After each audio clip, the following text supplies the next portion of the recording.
Ọdịmaịka nọkwa na ihe mmemme Good Morning Anambra nke oge elulu ugbu a bụ inebanye anya n'isiokwu nke na-asị ndị ntorobịa isonyesi ike n'ihe a na-eme na politics.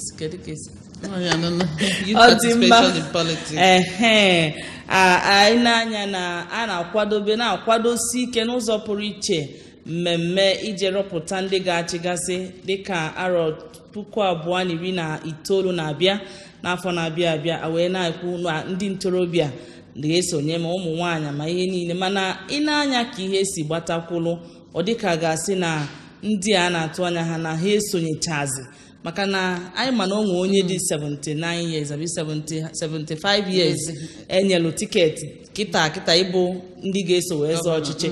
So ọ dị mkpa na anyị kpọbatara ụmụnne anyị ndị ntorobịa ọbara ka na-anụ ọkụ, ndị je sonye na ihe mmemme conference nke gbasara ndọrọndọrọ ọchịchị a na-akwadobe. Anyị na-ekwu maka Jideobi Ogbo, onye bụ ndị na-eso akwadobe na-eme ka ihe onyonyo na-apụta ọfụma na ụlọ mgbasa ozi. Anyị na-asị gị Jideobi nnọọ nne. Anyị nwekwalụ Amaka Ogbechi bụ onye mgbasa ozi nnọọ nne.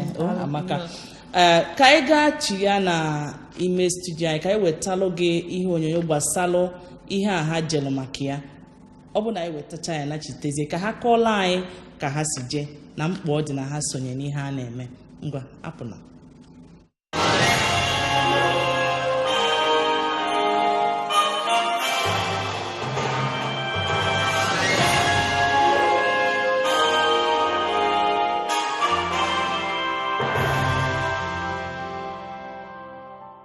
There has always been concerns that the interests of young persons and women are not very much accommodated in Nigerian politics. As Nigeria prepares for the 2019 general elections and with the objectives of improving the skills and knowledge of staff on issues around election reporting, especially as it concerns women and youths, the management of Anambra Broadcasting Service sponsored some members of staff to a workshop on promoting youth participation and inclusiveness in governance for development. And this was organized by Yaga. The participants had this to say. I got to understand that it's not just about you. It's about looking into the society and understanding that the society needs us, the youth. And it's not just about the age factor. It's not about saying we are too young to run or we are not too young to run. It's about saying, have we made up our minds upstairs to run? It's about saying, are we prepared? Have we got the necessary backing, the necessary training? It's not something you just wake up one day and you decide that as a youth, I'm old enough to be the leader of tomorrow. It's something that you have to start in your little circle, in your little domain. You start making impact to get to a point where somebody will notice you and point out and be like, this person has to be in so places.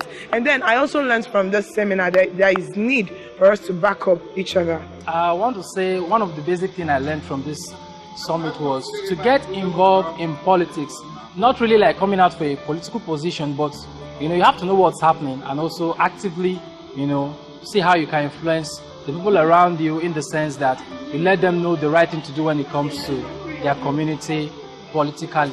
Well, I think it was actually a very good gathering, a very important one. It was something necessary for youths to come together, think together, try new ideas, and of course, different reactions and contributions to how the youths will get involved in politics, which is a great one. Of course, we know that the 2019 election is coming on next year, and the youths have been given the opportunity, at least for the very first time officially, to contest for any of the elective position. I think it's actually a great one. We had this gathering where we can talk about the issues confronting the youth and of course preparing solution. It was a great one. I learned a whole lot, and right now it's the way forward, and how to fix what is wrong and make it better. And I got to realize that our problem is not that the youth are not ready. Like a lot of people always say when the issue of not too young to run comes up. And so the problem is that we are not ready, but the problem is that we don't believe in anything. We don't have any political ideology. And if you don't have a belief, if you don't have a philosophy guiding what you want to do, what can you actually do? So the problem is that it's not that we are not ready, but the problem is that we don't believe in anything. That is what I learned from this prayer. If we must achieve anything in this life, we must take away fear.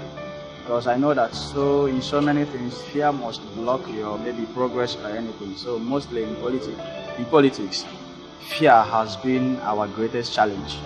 I think I learned today that we must take away fear in anything we are doing. But really, I was not impressed with what was going on, but definitely I think they need to work on their presentation and all that kind of thing. They need to be able to encourage us more, because really I didn't really get the point. Most of them were encouraging us to participate in youth, but they are not. I don't really see most of them participating in political parties themselves. They're not registered with any political parties. They're telling us about people who are registered in political parties. So I believe they should actually work on the way they inspire us, so that we will be inspired to actually go out and make a move.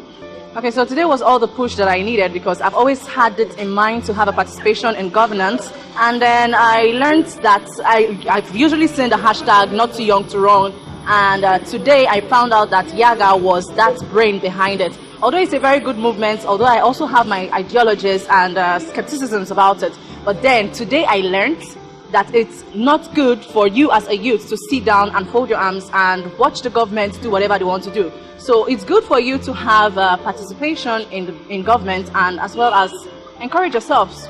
You cannot sit back and watch. The young people were encouraged to actually get involved in politics. Getting involved doesn't have to wait until you get to the top. Getting involved means starting from your local community, from your immediate community, from your environment. And you are also advised to take full active participation. You don't wait for somebody to come and pull you from your house. We all must get involved to push Nigeria up. It's a wonderful program I attended here today. I learned that it's not just for you to just come and vote. Let your voice be heard. Stand up for what you don't want. Stand up for what you want. And I think it's not just for you to just go there. Make sure that your votes count. It's not just for you to go and vote or to be voted for. Just let's hear what you have for your people. The program was entertaining and inspiring. I learned some things I did not know about politics, and it was a learning process about politics.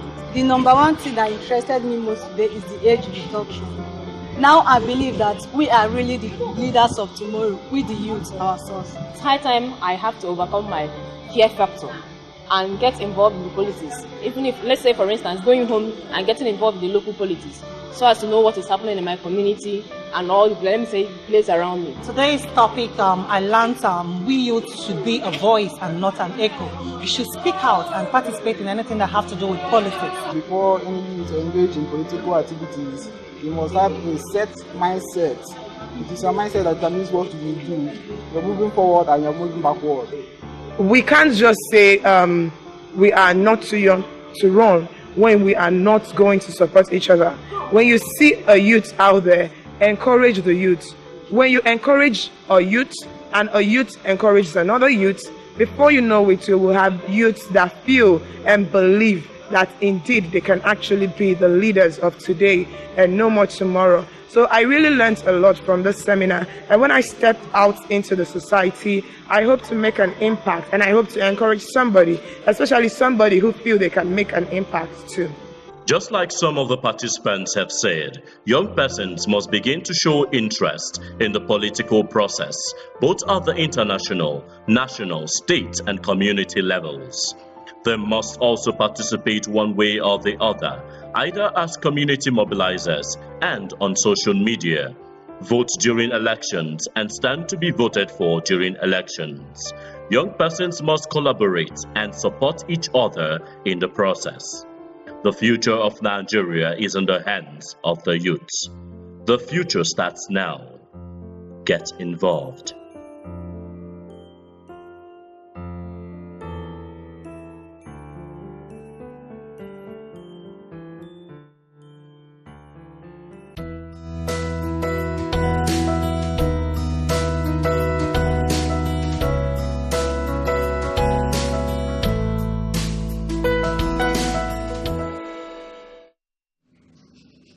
ọ dị mma ifugonu ihe onyonyo nke anyị fụrụ nke a gbasalụ ihe ndị ntorobịa jelu jee mụọ ọmụmụ otu o si wee gbasalụ isonye na ndọrọ ndọrọ ọchịchị. Jide Obi ka anyị bido n'ebe ị nọ maka na unu ncha bụ ndị jelu ihe mmemme a. Kọwakenela anyị ihe gbasalụ ihe mmemme a unu jelu. Ihe mmemme anyị jelu bụ ihe gbasalụ kisiwekwu ndị ntorobịa, and the organization ya na-akpọ bụ YAGA, and the full meaning bụ Youth Initiative for Advocacy and Growth and Advancement. So watago so gbasara ihe ụmụ ntorobịa ka kwalite ya, watago ka pushkwa ya ka were mali ha na-eme na politics, watago ka because ina na politics anyị taa no geta ina anya ụmụ ntorobịa anụ kabere nya ọbụgodiri nwa na ụmụ nwoke no ndị menetego. So ya gawa pụtawasị ka ka kwalite anyị ka emepe anya anyị nye dị na politics, so that ka wa mali ha na-eme ka wa tinyekwa aka, because I say na youth but the leaders of tomorrow. So o kwesịrị ka anyị nọrọ n'ihe ha na-eme makwara ihe ha na-eme soro n'ihe ha na-eme. Ọ dị mma maka ka ị bịa n'ebe ị nọ gị nwa isokwa wee keta oke na ihe a akụziri ụbọchị a, ka anyị jikene gị kedu ofu ọkpụrụkpụ ife ị ga-asị na ya bụ ihe iji aka wee nata? Okay, first of all, it was more like an interactive section, and I learned a lot of things that the age of House of Reps and House of Assembly and every other thing has been reduced, actually. But then I basically little debates that day, and much later I find out now age abroad the problem. Always some other things I need the input in place, like our sociocultural, our society, based on so many sociocultural ideologies that we need to change. First of all, what an elder sees sitting down, a youth will not see it while you climb the tallest Iroko tree. But then you gave us what we needed by reducing the age. But in Irani, the opportunity, belief when the youth cannot do it because you feel we do not have the experience. But then have you even given us a chance to try out these things? Okay, giving you a chance, mana you they give me mana as give way. Not too young to run bill. Mana youths, are they really ready? The question abroad, if they are really ready, the question is when will we be ready? If we are not ready now, then when will we be prepared? I just celebrate Nigeria's 58. And first of all, if we had waited, the leaders past, the efforts of our leaders past. Now, if they hadn't stood up to fight for the independence of the country, we wouldn't even be celebrating Nigeria at 58. So first of all, I need the understanding that the youth need the readiness. They need the opportunity to go out and vote. Always so many other things in the hinder from Ibani politics. First of all, responsibility alone. When you leave school, you leave the university, the first thing that hits you is responsibility. And you are busy trying to fend and trying to see how you can put all loose ends together. And in the end, we distract ourselves from even getting involved in politics. And then the money for the nomination form and the rest of it, all the too high. Politics are a show of wealth. Ọ dị mma ga na-achite ebe nọ amaka ka ọ dị biko nụ anyị nwere akara dị na onyonyo gị nke inwe ike iji wee kpọọ ka itinye ọnụ gbasalụ ndị ntorobịa isonye n'ihe a na-eme na ndọrọ ndọrọ ọchịchị. Ị nwere ike ịtụnye otu nke gị tụpụta otu nke ga-aba ulu na ebe a. Ọ dị mma na ihe onyonyo ahụ anyị fụrụ o nwere ihe akọwa sị na ọdịnihu obodo a dị n'aka ndị ntorobịa. Ọ na-akọwakwa na ọdịnihu anwa ma ndị ntorobịa anwa isonye n'ihe a na-eme na o kwesịrị ibido kịta. Na Jide Obi ka ịkọwagodila anyị ọ dị gị ka enwere ohere ndị ntorobịa isonye n'ihe a na-eme kịta karịcha na onye dị arọ 75 ka enyelu fọm ụbọchị a isonye na ndọrọ ndọrọ ọchịchị ka inyere anyị aka. Okay, sise n'ivi kwuru kịta, I think na ndị youth nwere ihe ya ga-emeri nne na ya na-eme kịta and nsịkwa na ndị youth adịrọ ready minu na ndị ochie nwere ihe akụzili ha ọkụghọtago because nwa gị tonite to a particular age si na onwere ihe ọma ya bụ na gị bụ nna onwere ihe na-akụziri ya since so but nke ahụ aside godi nye onye lugo 70 something years form gosi na even the approve enyegodi ndị youth nzọ ọchịchị na ọka awa na-eme because ebe bụ na ego form akara ada and a na-asọpọtụ kwa ndị agadi nwoke na ndị agadi nwaanyị ka aka na-azọkwa because ndị nwe ego ọghọtago so ya bụ na sọpọtụ a na ndị youth adịkabara ebe ahụ na ọka awa just na-ekwu ebe ka awa na-eme ọghọtago so ndị youth nwee ihe rinne ha ga-emenwu ọkụgo ndị a bụ ndị na-agụ ihe na-eme n'ụwa ọzọ n'obodo ọzọ dị iche iche ọghọtago so na-afụ ihe na-eme na-amụtakwa ka ekwesịrị na-eme because adịrọ nchọ na ndị menetego arụ na onwe ihe ha na-eso ha na-agakwa obodo Igbo mana mara nke onwe ihe ha na-afụ because etu ha si akpa agwa but ihe m ekwu bụ na ndị youth dịkwa very very ready eziokwu nke bụ eziokwu ka m kwugo nke biko because amacha na onwe ndị Nigerians ha na-eme ọfụma ha bụchakwa CEO of big organizations so si na youth a na-adịrọ ready afụchara m eziokwu dị na ya ị na-ekwu ma na ofu onye n'ime ndị agbara ajụjụ ọnụ si na ihe sokwa eme na youth adịrọ nkwadobe ịba na ndọrọ ndọrọ ọchịchị bụ ụjọ achọrọ m ka itinye n'ọnụ n'okwu a eziokwu ụjọ onye nke ọzọ sịkwa na ụfọdụ egwu nya ha chọọ ịpụta mana ha na-achọ onye ga-epuchu ha onye ga-asị ha ngwa ana m akwado unu ka unu pụta yeah, but the ideology anyway as youth, I cannot come and kill myself for anybody. First of all, you need to understand that politics were a game of blood. That's it. And there must be bloodshed. And you must be ready to sacrifice yourself for the rulership of this country. No. When I mean bloodshed, yes. When I mean bloodshed, I mean that there must be sweat and there must be a lot of sacrifices made. Not necessarily blood per se, but then we must understand that certain things, we must sacrifice certain things in order for us to have our opportunity as youth. Now, the fear factor there is the fact that we are too scared because Naimana, I were Undino Ebawa before. You understand? We already have the godfatherism there. And so I be very scared now having any opportunity. And even from our family, like the support system in the family adiro there. Like imagine Muakita asking natural media for a political position. First things first, my parents will be the ones to tell me, hey, what do you know about politics? Why don't you just stay?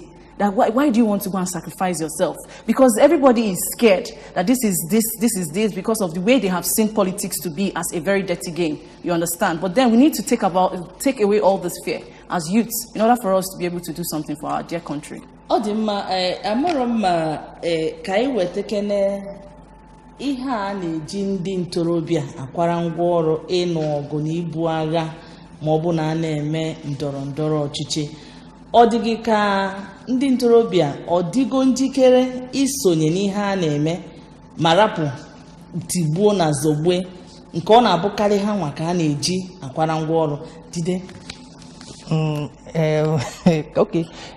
Ka m sị na ihe gbasara thugs ọkụghọtago ịnekwe n'anya ndị na-emekele thug n'ịmụ ihe politiks a bụkwa ndị na-ejere akwụkwọ ọkụghọtago but ihe dị na ya bụ mma ihe ọchịchị bụkwa because ihe aghọta bụ na ọchịchị bụ mme ka obodo anyị dị ma onye ga-edu anyị duga anyị to the promised land ọkụghọtago so ị na-edikwa mma ebe ịkwụ ị na-asọpọtụ ka ị bụzi slave to onye isi na ị na-asọpọt ọkụghọtago so mmetọ ọgụ abụchara ihe kwesịrị na-eme ma ọ bụrụ ihe onye ntorobịa ọbụla kwesịrị ntinye aka na ya because o nwere ụlọ ọba ọkụghọtago because ọ gị ka a ga-eji mana inekwa anya jide inekwa anya ịma na a na-asị ka nsogbu ndị na-asị na agụụ dị n'obodo onye nyere 1 naira kịta ọ sị gị ọkwa nna ka m welugodo nke m fụrụ anya ka m rapụgodo na m amara ihe echi ga-eweta nya a na-ekwu maka ndị ntorobịa itinye iso na ndị eji akpata ọgbaghara n'oge ihe ndọrọ ndọrọ ọchịchị ka enwe ike ikwu maka nke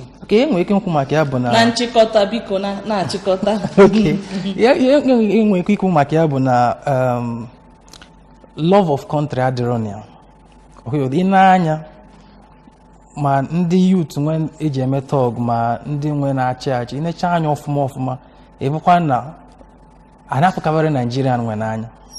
Ọ dị mma biko na nchịkọta Amaka kedu ihe ị nwere ịgwa ndị na-ege anyị ke ihe nwere ike ime ka a wee fụ na ndị youth anyị na ụmụ nwaanyị tinyere aka na ihe gbasara ndọrọndọrọ ọchịchị? First of all, ndị youth, achọrọ m advice unu.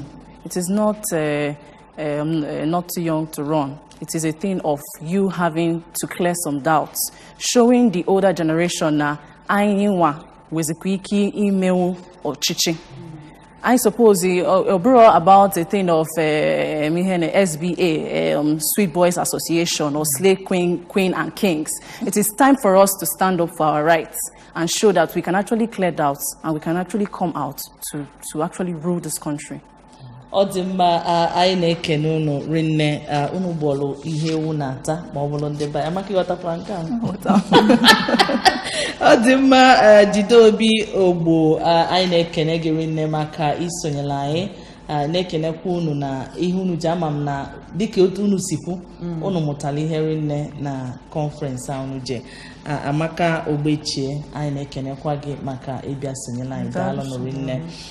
Ngwa ọ dị mma dịka anyị na-akwadobe na Chidimma ịmara onwe ihe onyonyo anyị nọ bụ na-ekwu maka ya gbasara ihe a nnukwu ihe a gọvanọ lụ na DMGS roundabout ọ bụrụ ịchọ obodo mma.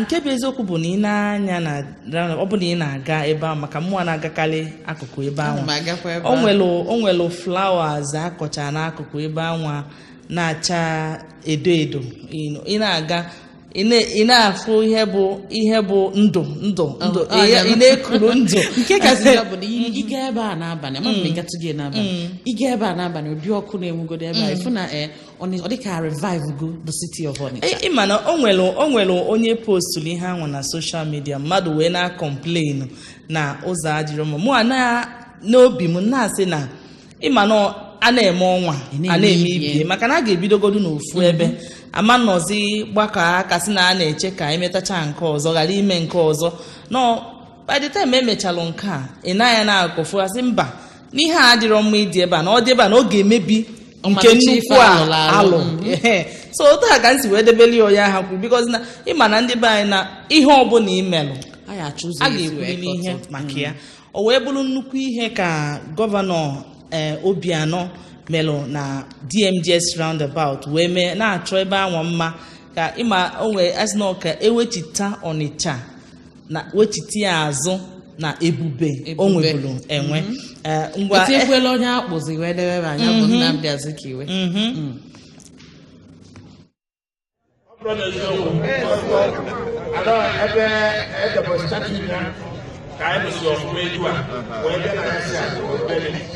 onye na-agapụta ọ bụrụ onye bụ Nnamdi Azikiwe onye ga-ejele mebe ndị Anambra na-anwado ume ndị Anambra bụ the first two presidents of the state of the Anambra. The other two Senate presidents, the House of Representatives, House of Representatives. Anambra speakers. What was the Anambra double back to back speakers. Anambra House of Assembly. You know,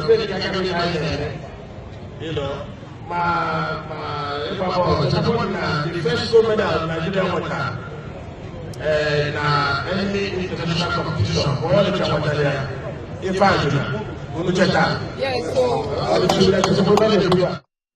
ọ dị mma anyị na-ekele gọvanọ Willie Obianọ na otu o si agbasi mbọ ike ka ime ka obodo anyị maa mma bụrụ ihe o kwesịrị ịbụ.